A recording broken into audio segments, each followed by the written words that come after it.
Is the area between your toes itchy, stinging, burning, and appears moist and whitish? Well, that could be athlete's foot. Athlete's foot is also called Tinea Pedis, and it's caused by a fungi called dermatophytes. This is also a fungi that affects the skin, the hair, and the nails. Athlete's foot increases your risk of fungal infections on the nails, which is called onychomycosis. The prevalence of foot rot increases with age and is more common in men than women. It's usually characterized by white macerated skin, fissuring, and scaling between the toes, which usually happens mostly between the third and fifth toe. The fungi tends to thrive more in warm and humid conditions, basically moist areas. There are higher risks of athlete's foot when one is using communal showers or when wearing athletic shoes, swimming pools, and locker rooms, mostly the ones that are shared. Having psoriasis or atopic dermatitis also increases your risk of having athlete's foot.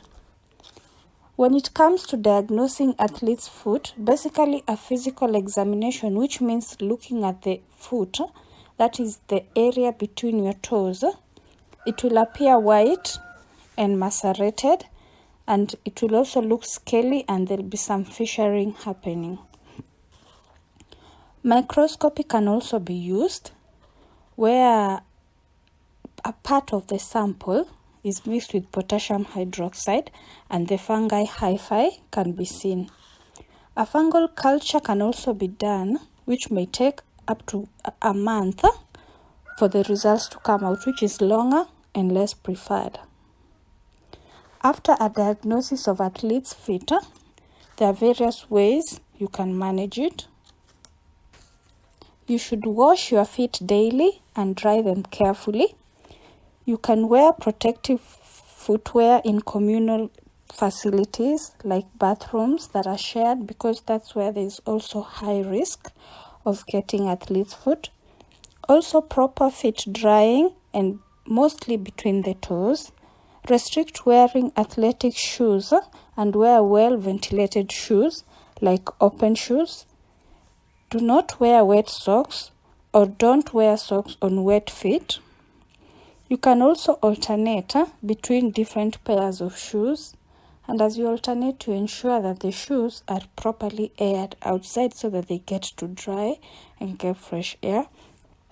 Also, do not share towels, socks, and shoes with other people, mainly those people who you suspect or they know they have a athlete's foot. That's a fungal infection of the feet.